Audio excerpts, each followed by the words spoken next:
Anda kembali dalam Talk to iNews, kita berada di segmen terakhir. Kami langsung saja berbincang bersama dengan Bung Rizky, Bung Jerry dan juga Mbak Rahel. Bung Rizky, strategi yang dilakukan oleh tim AHY Silvi adalah seringkali melakukan gerilya, turun ke lapangan untuk merasakan apa yang disampaikan oleh masyarakat. Apakah ini terus dilakukan jelang 15 Februari? Pasti tentunya kita memiliki waktu kurang lebih 16 hari lagi menjelang hari pencoblosan.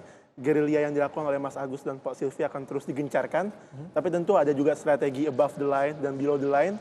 Di strategi below the line kita akan memaksimalkan saksi-saksi kita di setiap TPS. Kita juga baru meluncurkan aplikasi yang bernama Jaga Agus Silvi. Jadi para pemirsa yang ingin mengawasi perolehan suara Mas Agus dan Pak Silvi di setiap TPS bisa mendownload aplikasi tersebut. Baik. Jika kemudian strategi turun ke lapangan, apakah strategi yang berbeda dilakukan oleh tim Ahok Jarot? Mengingat pendekatannya terkesan politis sekali ketika Pak Antasari hadir dalam debat putaran kedua di Bidakara kemarin. Apa makna kehadiran Antasari? Ya, kami pikir kan sebagai warga negara ya, setiap warga kan berhak untuk nonton di acara debat, termasuk Pak Antasari ya. Jadi siapapun saya pikir itu sah-sah saja. Tapi tadi menanggapi yang soal strategi dan lain-lain, saya pikir kami di tim Pak Ahok dan Pak Jarot itu mengedepankan bagaimana komunikasi interaksi dengan masyarakat seluas-luasnya, seintensif mungkin, dan kita juga ingin menunjukkan dan mengedepankan bukti-bukti yang memang sudah kami kerjakan secara konkret di masa kepemimpinan Pak Ahok dan Pak Jarot selama ini, ya seperti mulai dari pelayanan publik, ya penyediaan infrastruktur, jadi mulai penyediaan KJP, KJS, pemeliharaan PPSU, aplikasi Clue, pembangunan MRT, RTH, RPTRA, dan masih banyak sekali yang mungkin tidak bisa dijelaskan secara detail ya, tetapi kami ingin sampaikan bahwa tim kami itu memiliki track record ya. Pak Ahok pernah menjadi bupati, pernah menjadi wakil gubernur, pernah jadi anggota DPR RI, sekarang sebelumnya menjadi gubernur juga, dan sekarang adalah incumbent. Pak Jarod juga pernah menjadi wali kota dan seterusnya ya. Artinya adalah kami menawarkan sebuah kepengalaman, sebuah track record, sebuah bukti konkret yang sudah dirasakan masyarakat. Sementara mungkin ya kami juga bisa menduga bahwa calon nomor 1 yang mungkin belum begitu banyak pengalaman di bidang birokrasi seperti tadi Mas Abraham bilang ya. Kalau tadi apple to apple ke Barack Obama, saya pikir agak sulit karena Barack Obama bagaimanapun juga 2 tahun dia sudah mengemban jabatan publik. Sementara kalau Mas Agus mungkin hanya di militer 10 tahun dan itu pun dengan pangkat mayor ya. Sementara kalau paslon 3 saya pikir itu lebih kepada yang tadi Mbak Rahel juga bilang kan, sebelum berbuat lebih banyak tapi sudah di reshuffle oleh presiden ya. Saya pikir itu merupakan sebuah track record yang masyarakat semua juga bisa menilai apakah pemimpin seperti apa yang memang dikategorikan yang dipercaya oleh masyarakat yang memiliki track record dan bukti atau yang lain begitu. Silakan ditangkapin Mbak Rahel. Ya, saya rasa kalau kita misalnya menilai bahwa track record itu harus di birokrasi, itu rasanya terlalu kecil ya. Karena Mas Anies sebelum masuk ke Mas Anies punya pengalaman birokrasi, tapi sebelum masuk ke pengalaman birokrasi, beliau sudah bergerak lebih banyak misalnya dengan membuat Indonesia mengajar dan lain sebagainya. Artinya Mas Anies ini sistemnya justru bukan hanya menjadi pemimpin yang one man show, tapi pemimpin yang justru ingin menyentuh kesadaran personal untuk bisa tergugah kesadarannya dan bergerak bersama untuk maju bersama.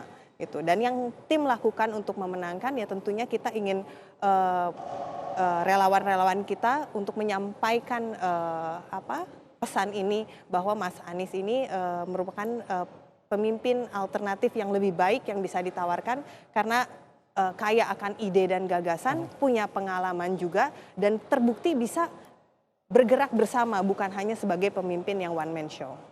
Baik, saya akan mengajak pemirsa untuk melihat seperti apa sebetulnya grafis polling yang diselenggarakan jelang berlangsungnya debat putaran kedua di Bidakara, Jakarta Selatan, Jumat pekan lalu, tepatnya tanggal 27 Januari 2017.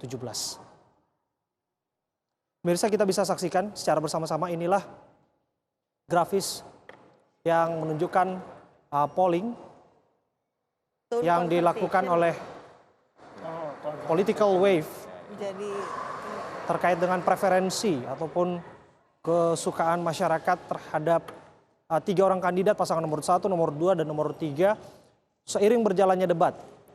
Kita bisa saksikan bersama-sama respon positif diraih sebanyak 68% oleh pasangan Anies Sandi, negatif 32%, diantara yang positif adalah komitmen menghentikan reklamasi. Sementara pasangan nomor urut 1 mendapatkan respon positif 43%, 57% negatif. Positifnya apresiasi pemimpin, kemudian respon terhadap Basuki Cahayapurnama 45% positif, 55% negatif. Positifnya adalah transportasi yang terkoneksi. Kita sudah lihat bersama-sama ini sekedar polling. Saya pikir sedikit banyak tidak akan berpengaruh pada akhirnya masyarakat yang secara real punya KTP, punya hak pilih dan undangan nanti untuk mencoblos adalah mereka yang menentukan siapa pemimpin mereka. Bukankah demikian, Mas Rizky? Betul, betul. Dan kita ingin memastikan bahwa kita tidak hanya terfokus pada apa yang terjadi di dunia maya, tapi kita ingin betul-betul menyerap aspirasi dari warga yang memiliki hak suara di lapangan.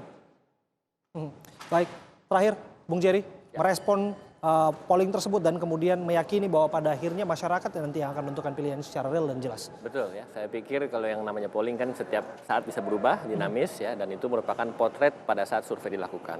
Tapi pada hari H itu yang jauh lebih penting karena hasil akan keluar pada saat itu, dan kami pikir kami sekali lagi menyikapi debat yang sudah kita saksikan bersama.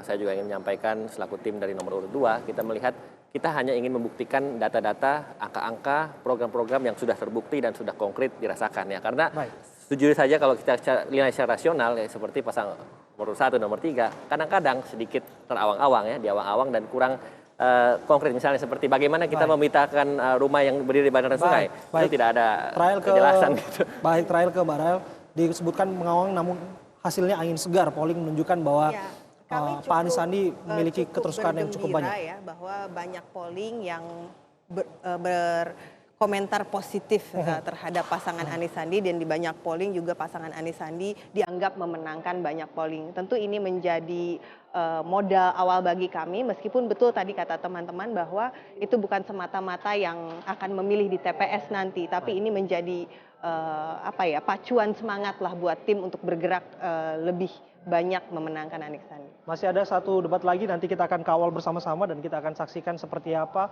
visi dan misi mereka dipertajam dalam bentuk kontestasi gagasan di layar kaca secara live, secara langsung. Terima kasih Bung Rizky, terima kasih Bung Jerry, dan terima kasih Mbak Rahel sudah hadir bersama kami dalam Talk to iNews pada malam hari ini. Pemirsa, demikian Talk to iNews malam hari ini mewakili kerabat kerja yang bertugas. Saya Abraham Silaban, pamit undur diri. Terima kasih. Sampai jumpa.